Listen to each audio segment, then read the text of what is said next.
Hello students, Payal here with class 11th chapter Bills of Exchange.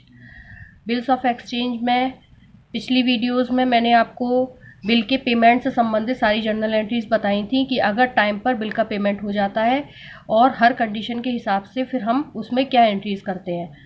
लेकिन अगर bill का payment समय पर नहीं होता है तो बिल डिसऑनर हो जाता है। बिल डिसऑनर हो जाता है तब हम चारों कंडीशन के हिसाब से क्या एंट्रीज करेंगे, ये इसमें मैं आपको इससे संबंधित कुछ बेसिक रूल्स बताऊंगी, जिससे कि आगे जब भी क्वेश्चन में आप इस तरीके के सवाल करेंगे तो उसमें आपको पता चलेगा कि डिसऑनर से संबंधित हम एंट्रीज किस तरीके से करेंगे। तो कंडीशन फर्स्ट देखते हैं पहले। When drawer have bill and on due date bill is dishonoured and noting charges paid, यानी कि ड्रॉर के पास बिल है और उसने और ड्यू डेट पर, यानी कि जब पैसा मिलने की डेट होती है उस डेट पर बिल डिसऑनर हो गया। बिल डिसऑनर का क्या मतलब है कि बिल का पैसा प्राप्त नहीं हुआ, उस डेट पर पेमेंट रिसीव नहीं हुआ और बिल डिसऑनर हो गया, तो उस संबंध में नोटिंग चार्जेस किए जाते हैं, जो कि ड्रॉर जो बिल डिसऑनर होता है उसी में ही वो एंट्री भी नोटिंग चार्जेस से संबंधित जो भी खर्चे होते हैं उसी एंट्री में वो भी लिखे जाते हैं।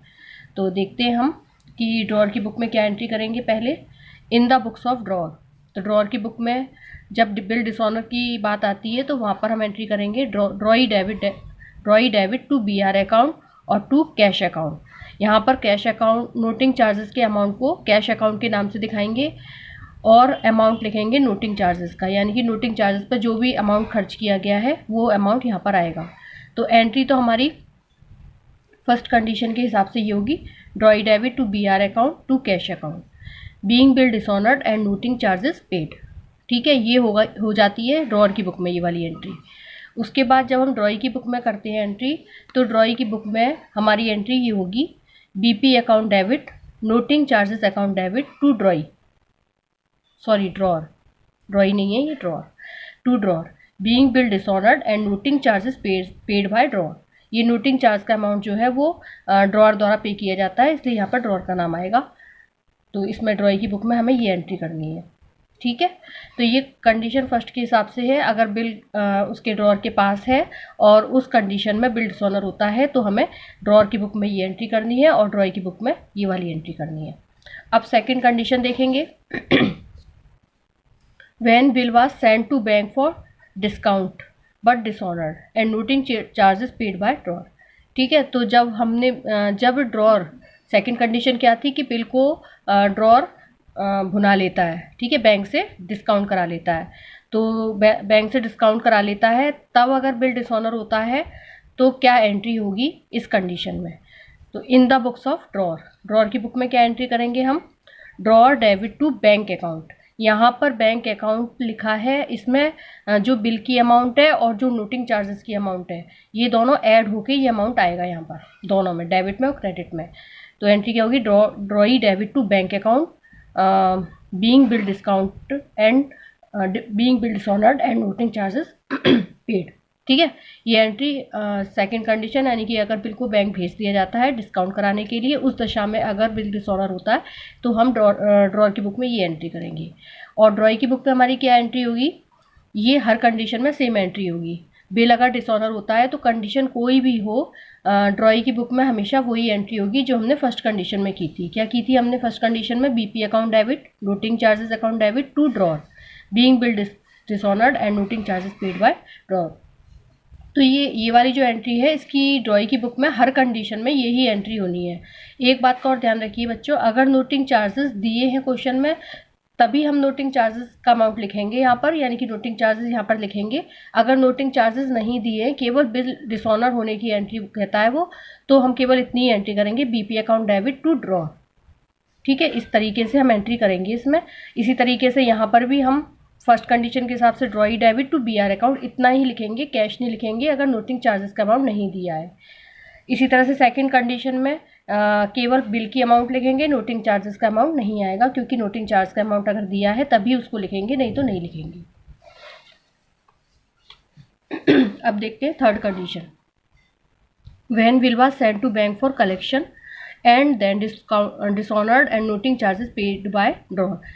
अब थर्ड कंडीशन क्या थी, हमने जो पहले बताया था आपको कि अगर कलेक्शन के लिए बिल को भेज दिया जाता है उस दशा में अगर बिल डिसऑनर होता है तो हम क्या एंट्री करेंगे दोनों की बुक्स में, ड्रॉअर की में और ड्रॉई की में।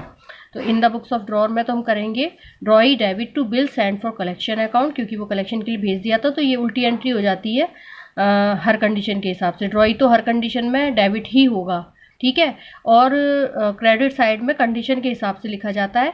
अगर बिल उसके पास था तो टू PR आ जाएगा, अगर बिल डिस्काउंट के लिए बैंक भेज दिया गया था तो टू बैंक आ जाएगा, और अगर कलेक्शन के लिए भेज दिया गया था तो to bill send for collection account, ये लिखेंगे। तो कंडीशन के हिसाब से क्रेडिट में बदल जाती है ये लिखने का तरीका, और लेकिन जो ड्रॉई है वो हर कंडीशन में डेबिट ही होगा। अच्छा, अब यहाँ पर जो नोटिंग चार्ज का अमाउंट है उसको हम इसमें भी सेपरेटली लिखेंगे, यानी कि टू बैंक अकाउंट इसमें लिखेंगे। सेकंड कंडीशन में हमने दोनों अमाउंट जोड़ के दिखाए थे, लेकिन इसमें हमें अलग अलग ही लिखना है, यानी कि दो कंडीशन ऐसी हैं जिसमें हमें अमाउंट अलग लिखना है और दो कंडीशन ऐसी है जिसमें ऐड करके ही अमाउंट आएगा।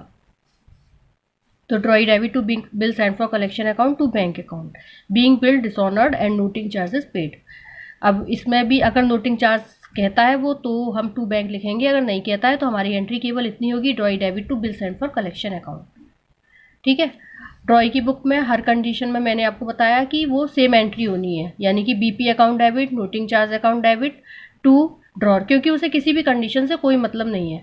उसे तो या तो वो पेमेंट देगा या फिर बिल डिसऑनर होगा, उसकी एंट्री होगी, बस। इसे उस कंडीशन से कोई मतलब नहीं है कि बैंक उस बिल का क्या किया गया, ठीक है। इसलिए इसकी पेमेंट की एंट्री भी सेम होती है हर कंडीशन में, और अगर बिल डिसऑनर हो जाता है तो भी एंट्री सेम ही होती है ड्रॉई की बुक में।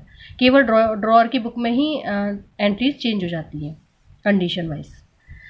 अब फोर्थ कंडीशन के हिसाब से देखते हैं, when the bill was endorsed to third party, जब हम किसी तीसरी पार्टी को बिल दे देते हैं, एंड देन डिसऑनर्ड, और तब अगर बिल डिसऑनर होता है एंड नोटिंग चार्जेस पेड, तब हम क्या एंट्री करते हैं। तो यहाँ पर तीन पक्ष हो जाते हैं, एक तो ड्रॉअर हो जाता है, एक ड्रॉई, और तीसरा कौन होता है, इंडोर्सी, ठीक है। तो इस पर तीनों की बुक्स में हमें एंट्री करनी है।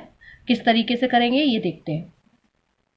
तो in the books of drawer की जब करेंगे तो ड्रॉई तो डेबिट होना ही है हर कंडीशन में, टू इंडोर्सी का नाम आ जाएगा यहाँ पे, क्योंकि हमने बिल किसी थर्ड पार्टी को दे दिया था, तो यहाँ पर जो भी नाम होगा थर्ड पार्टी का उसका नाम आ जाएगा। यहाँ पर अमाउंट नोटिंग चार्जेस की ऐड होके आएगी, अलग से शो नहीं की जाएगी। जैसे कि हमने दो कंडीशन में टू कैश और टू बैंक के नाम से अलग से अमाउंट के लिए नोटिंग चार्ज के लिए लिखा था, यहाँ पर नहीं आएगी, यहाँ पर ऐड होके आएगी इस कंडीशन में। और सेकंड कंडीशन, यानी कि अगर बिल को डिस्काउंट के लिए बैंक भेजा जाता है तो नरेशन हो गई, being bill discounted and noting charges paid. यहाँ पर ड्रॉई की बुक में वही BP account debit, noting charges account debit to drawer, ठीक है। ये हर कंडीशन में एक सी होनी एंट्री। अब हम करेंगे इन the books of endorsee. Endorsee की बुक में हम क्या एंट्री करेंगे, उसकी डिसऑनर की, बिल के डिसऑनर होने की। इसमें हमेशा एक यही एंट्री होनी है, ड्रॉअर डेबिट टू। यहाँ पर ड्रॉअर का नाम आएगा क्योंकि इसे ड्रॉई से कोई मतलब नहीं। इंडोर्सी और ड्रॉअर के बीच में जो भी बिल का एक्सचेंज हुआ है वो केवल ड्रॉअर और इंडोर्सी को ही इससे मतलब है, ड्रॉई को मतलब नहीं है, इसलिए यहाँ पर ड्रॉअर का नाम आएगा, drawer debit to BR account to cash account, being bill dishonoured and noting charges paid, ठीक है। ये बिल के डिसऑनर से संबंधित बेसिक रूल्स हैं, इनको अच्छी तरीके से पढ़ लीजिए, जिससे कि आपको आगे जो भी क्वेश्चन किसी भी कंडीशन के हिसाब से होगा तो आपको समझ में आ जाएगा कि हमें किस तरीके से किस कंडीशन में एंट्री करनी है।